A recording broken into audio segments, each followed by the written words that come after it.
How's it going, YouTube? We are back, and we're going to be doing some, updates on contracts and trades and stuff that have happened around sports lately. It's been a little bit of a while since we've done one of these, so before we get started, I have to ask you guys to leave a like and subscribe. It really helps me out. I am 9 subs away from 100, so if you guys could please click that subscribe button, get me to 100, that'd be really, really appreciated. So let's start with the NBA. Chauncey Billups has signed a 4-year coaching deal with Portland, as well as an option for 2025, which will be a 5th year, or another year on that deal. I don't know how much Chauncey Billups fits their team. I don't know his schemes or any of that. I don't know if it was someone that Damian Lillard picked. I don't know anything about that situation over there, so I'm not even going to try to comment on it. But if it doesn't go with what Damian Lillard would prefer, does that mean that they are going to move Lillard out? I know a lot of teams are asking about him and things of that nature. So is this going to add on to the rumors of Lillard being moved? Is it going to solidify Lillard's role in Portland?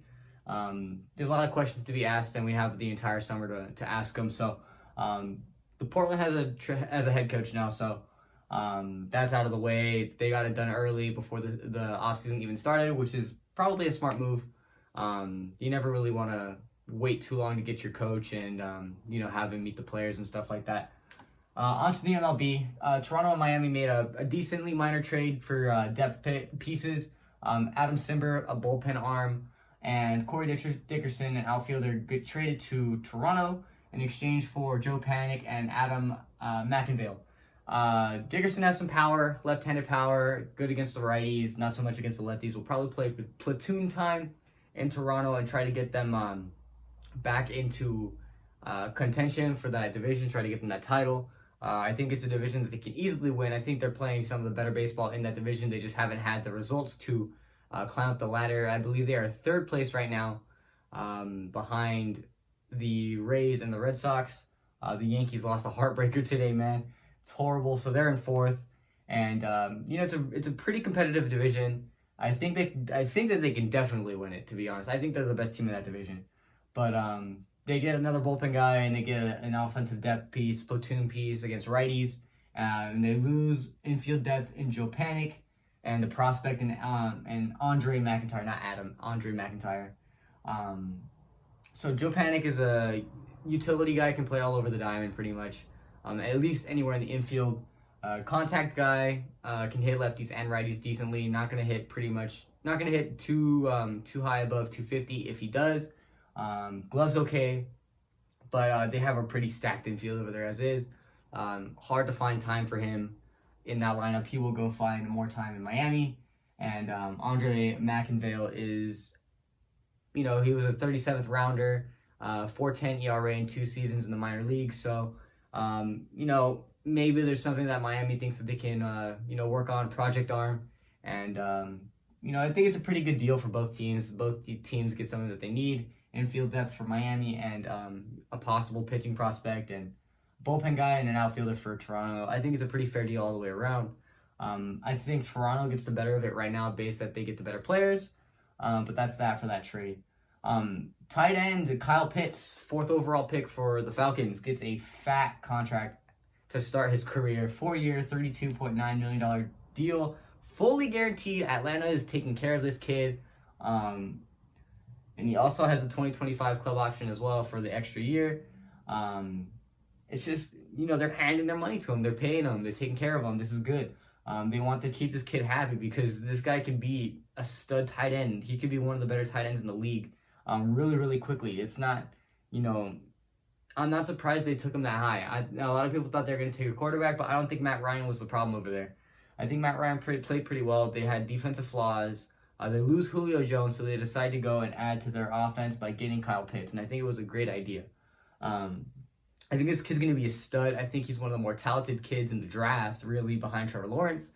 But I think this is a really, really good idea, good placement for money here. Averages around $8 million per season for those 4 years. A little bit over, and I think it's going to pay off for Atlanta. Ryan Nugent-Hopkins for the Edmonton Oilers gets an 8-year, $41 million extension. They paid him. Former first overall pick for the Oilers, if you guys don't watch hockey. They're a team that can't seem to get out of that first round. It's really frustrating watching them have the best player in the world in Connor McDavid and still not be able to make it out of that first round. He's tweaked his game a little bit. He used to be more of a playmaker. Now he's more of a two-way forward kind of guy. Still puts up the points.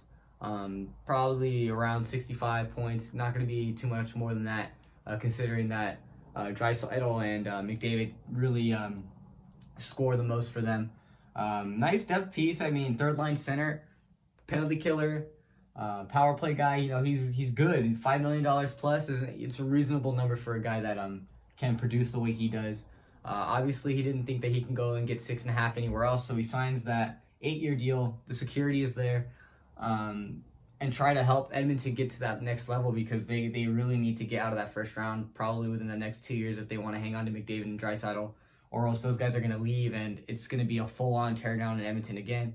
Another decade of losing, and it's just going to be bad times for them over there. NFL.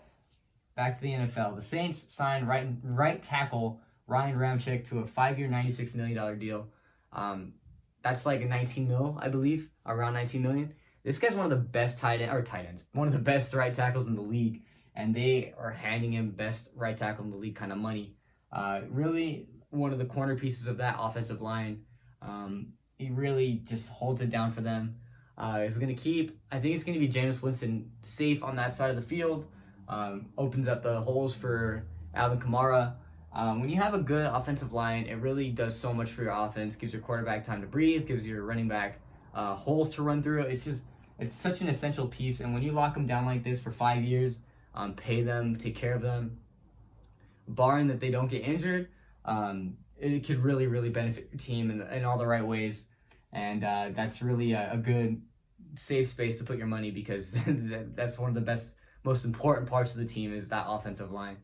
And that's going to do it for this video. Leave a like if you enjoyed. Subscribe if you guys would like to make a donation. It's No Hit Media on Cash App. Anything is appreciated. If not, tell your friends. Subscribe. Let's get to 100. If you guys have any ideas for a 100 sub video, celebration or whatever, drop that down in the comments below, and I will see you guys next time.